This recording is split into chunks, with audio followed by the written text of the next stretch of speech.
Hello, hello, hello. It is Moonshine Oracle. This is a little Cheshire cat Grin this morning as the dye in my hair processes. Yes, I'm touching up my roots. Somebody here may need to figure out their roots or quit trying to put roots on a person. Before I go any further, disclaimers are in the description boxes of all the videos because I will not be dealing with anybody's triggered, unhealed bullshit. Get it, got it good, moving on. Speaking of roots, someone here does not know their roots. Somebody here may be trying to have roots put on a person. And that's not some light-ish, honestly, but it's really funny to me because the person, it's a white girl with red hair. I mean, I'm just going to keep it a stack. It's a white girl with like reddish blonde hair. And my thing is this is somebody who pays for readings. This is a person who pays for spell work and all this other jazz. And I mean, as I tell me you're an insecure bitch without telling me an insecure bitch, because the joke is really on this hussy right here. Because she was told in a reading that she had done on a person without their permission.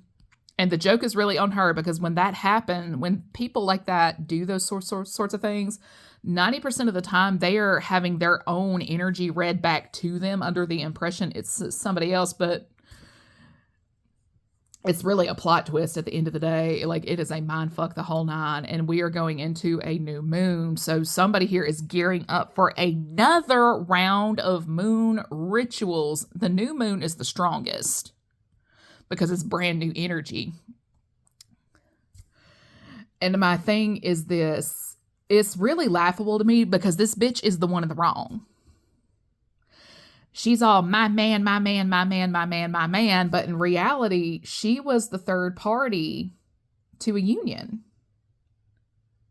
She was under the impression that she was the divine one in the equation, but in reality, she's the karmic. Now, us real ones, we know that we don't have to throw magic and witchy woo, sleep with this person, sleep with that person, right? We know we don't have to do any of that at the end of the day. We know that we don't have to do this. But the funny thing is she met this man through her job.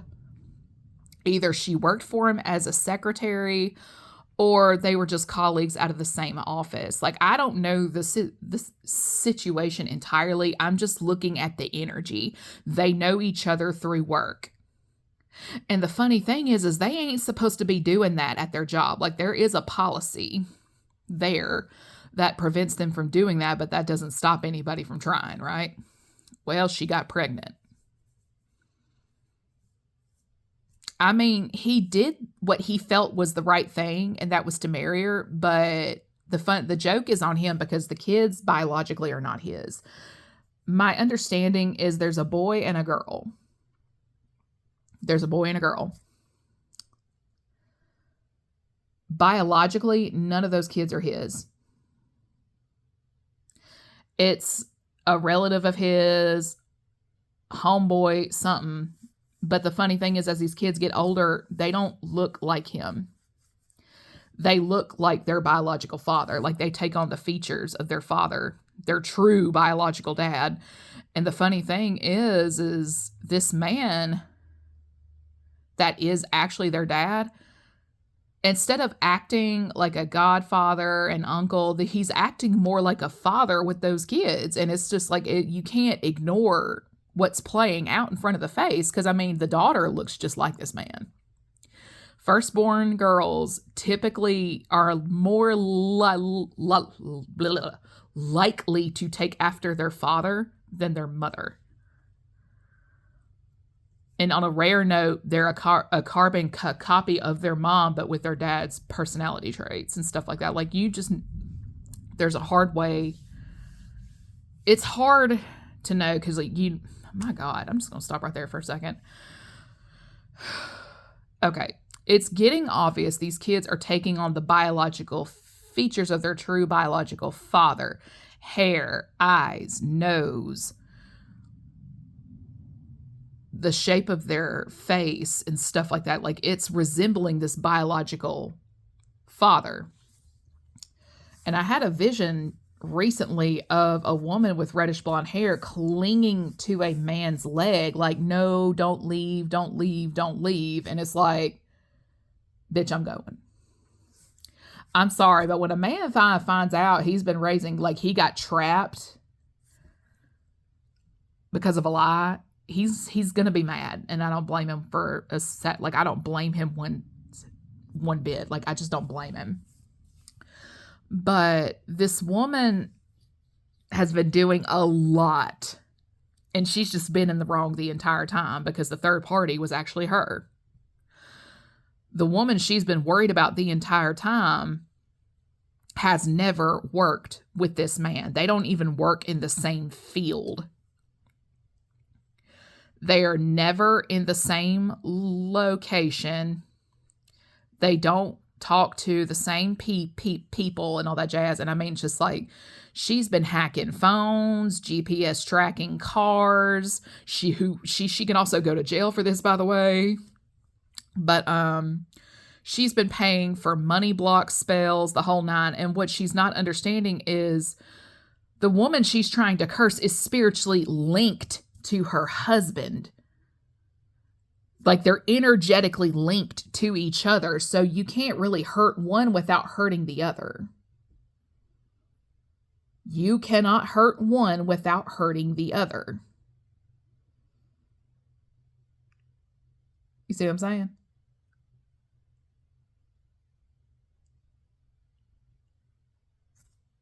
I mean, because to mess up one, you're going to mess up the other. And I think the joke is really on this woman here, because if she has been trying to manifest the demise of the woman her husband was actually supposed to be with, this is going to manifest on her end somehow. Her family. If she was trying to put the woman in a car an accident type of spell, it's going to be her husband who befalls that tragedy. And so, like, you see what I'm saying? I'm not saying that's going to actually be the case, but it is a possibility of that being the case. Because my thing is you cannot go wrong with staying in your lane and minding your damn beeswax. And this is another reason why you don't go to readers for every teensy-weensy little thing, because tarot is a divination tool. Tarot should only be used to seek clarity on a situation. Not just seek clarity, but it needs to be clarity about you and yourself. And not other people. Because a lot of times we have a lot of folks, they're picking up this practice to learn people's private business, i.e. these readers. I haven't seen one come across my radar in a minute, but like, they do readings on rappers, models, like just like a bunch of famous folks in general. But the thing is, like, even they're entitled to a spiritual degree of privacy. Technically, that reader is in the wrong because they're poking around in business that is not theirs. And I mean, a lot of times it really makes one wonder, because when I hear these readings, I strongly get like, this is what they want for themselves, but also what they want for the other person. Because a lot of times these readers will say, oh, they're in debt, they're this, they're that. And it's like, that's what you want for them because you're jealous of the wealth you believe them to have. And it's really, really funny, because it's like being able to see all that. It's like the readers, the mediums who say they're channeling the late Princess Diana.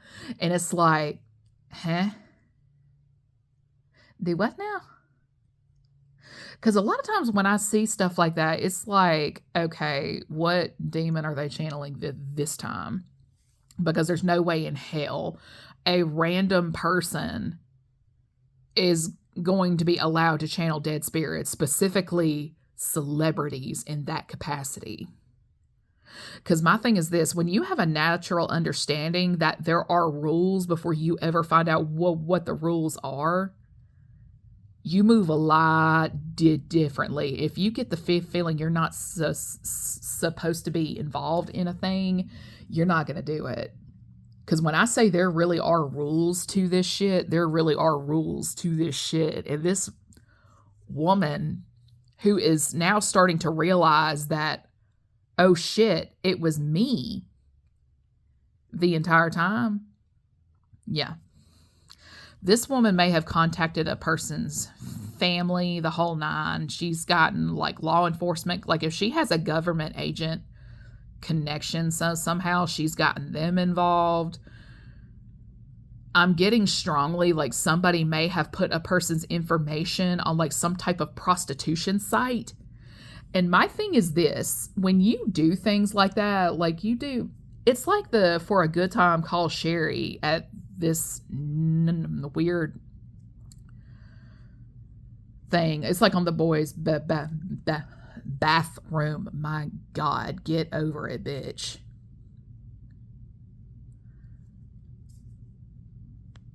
It's like in the day where you would find For a Good Time Call Sherry. So and so is easy. Bethany, Jesus Christ, over here. My God, get over it. There is like an internet equivalent. I don't know the link. It reminds me of the auction site in Hostel 2. That's what it reminds me of. But my thing is this, when you post information about a person like that online, you are technically responsible for the harm that befalls that person. Should that person be attacked, stalked, whatever, it doesn't change the fact that you're at fault for that, if that is what you are doing. And if there's people in their community that happen to frequent those types of sites, and there's a lot of hullabaloo and bullshit that manifests because of it, again, you're still at fault. You're still at fault.